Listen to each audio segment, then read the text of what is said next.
और मालिनी अवस्थी जी ने एक फोक सॉन्ग गाया है जो ऑलरेडी काफ़ी फेमस है यूपी में पिछले काफ़ी सालों से। और एक जो रविंद्र संगीत पे एक सॉन्ग है, और सुदीप बैनर्जी ने एक मेल वर्जन गाया है बच्चों के लिए। सो 4 सॉन्ग्स हैं इसमें। बात कीजिए ऑडियंस की, what is for the audience, target audience कौन सी है? बताइए। मल्टीप्लेक्सेस सोशल मैसेज है, किस तरह आगे की जो पीढ़ी आने वाली है उस पीढ़ी को किस तरीके से एजुकेट किया जाए कि वो इस देश के भविष्य बने। अच्छा, आपको क्यों लगता है कि मतलब आजकल की जो मोस्ट ऑफ नेगेटिव साइड ज़्यादा अपना ध्यान देते हैं? Instant reaction was I was a bit wary because I thought that this subject with no male actor, with a subject that is about children and child labor, child education, how commercial will it be? And by commercial I mean that any film should have an entertainment quotient. So it should appeal to the audience. It shouldn't be like a documentary or dry. So I thought that this film might be that. So initially I was a little wary.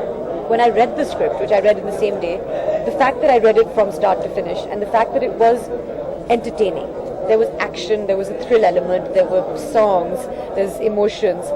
I felt that, it is risky because again, it's just me, and there's no huge star cast, there's no hero in this film, so of course it's a risk, but it's the kind of film that I would like to be a part of. So you felt the hero of the film for the first time? I would like to say that the script is the hero of the film because that takes the pressure off me. Yeah.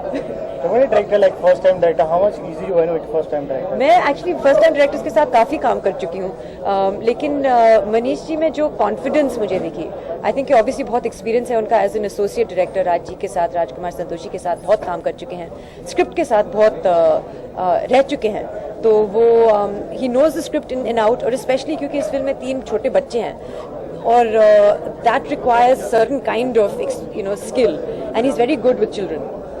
So I felt that he is very good, he is very capable, he is very calm on the set, क्योंकि especially आपकी पहली film में बहुत कुछ होता है जिस आपके कंट्रोल के बाहर, but he is very calm, and I think that has come through it. I had a good time working on the shoot.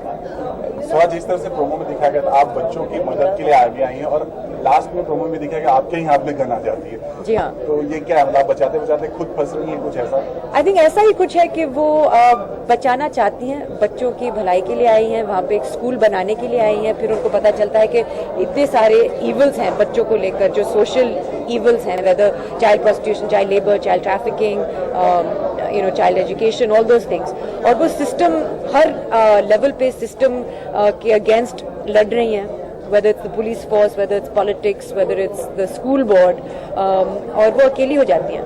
End of course थोड़ा सा डेस्परेशन आ जाता है उनमें, बहुत स्ट्रेंथ है क्योंकि अकेली लड़की है, बाहर से आई है, अमेरिका से आई है, तो बहुत मुश्किल हो जाता है उनके लिए।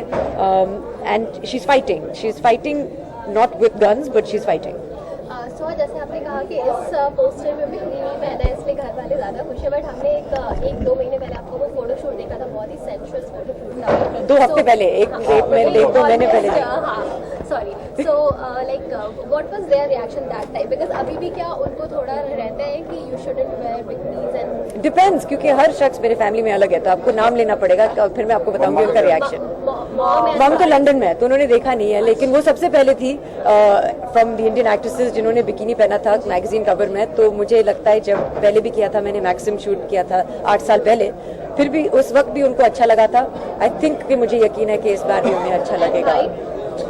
भाई ने मुझसे कहा कि जब एक्चुअली उन्होंने, I don't think see the magazine, लेकिन डीएनए में आया था, तो फर्स्ट ही सेड कि oh this is quite a hot looking girl. उन्होंने गौर से देखा तो ही सेड ओह ये तो मेरी बहन है।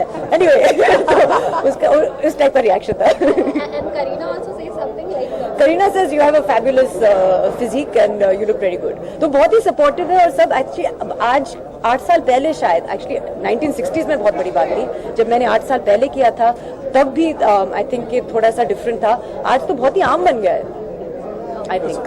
तो जैसे आपने कहा कि आप अकेली फिल्म में लड़ाई लड़ रही हैं और आप भी सिस्टम के खिलाफ लड़ रही हैं, ऐसा ही कुछ इसमें प्रीति जिंटा के साथ हो रहा है। वो भी उन्होंने कहा कि वो उनका कोई साथ नहीं दे रहा बॉलीवुड में, कुछ कहना चाहेंगे इस पर? I actually don't know कि एक्चुअली हुआ क्या. ऑब्वियसली मैं सिर्फ अखबारों में पढ़ रही हूँ कि क्या हुआ है. तो आई थिंक कि जब तक ये मैटर सेटल नहीं हो तो ज़्यादा कहना मुनासिब ना होगा. बट आई डोंट थिंक कि कोई उनका साथ नहीं दे रहा है. जहाँ तक मैंने पढ़ा है, मीडिया लोग कवर कर रहे हैं, इस बात को बहुत सीरियसली लिया जाता है आजकल. Specially there's any kind of allegation against a woman, physical or verbal abuse against a woman is taken very seriously in today's day and age. I think it's actually quite dangerous to be a man today. और अभी आज पे update आई है कि मतलब नेस वाडिया के daddy ने बोला कि अंडरवर्ल्ड की तरफ से धमकी आई है कि प्रीति को परेशान ना करें. जिस तरह उसके बारे में मैं क्या बोलूं, मुझे तो कुछ नहीं मालूम है. आप लोग मुझे बताते हैं, मुझे कुछ नहीं मालूम है सब्जेक्ट में. I really don't know what to say. So what's next? Like upcoming projects? The next film is tentatively titled October 31st, and it's based on the 1984 Sikh riots, anti-Sikh riots that happened in Delhi, Indira Gandhi के assassination के बाद. और ये एक दिन और एक रात की कहानी है.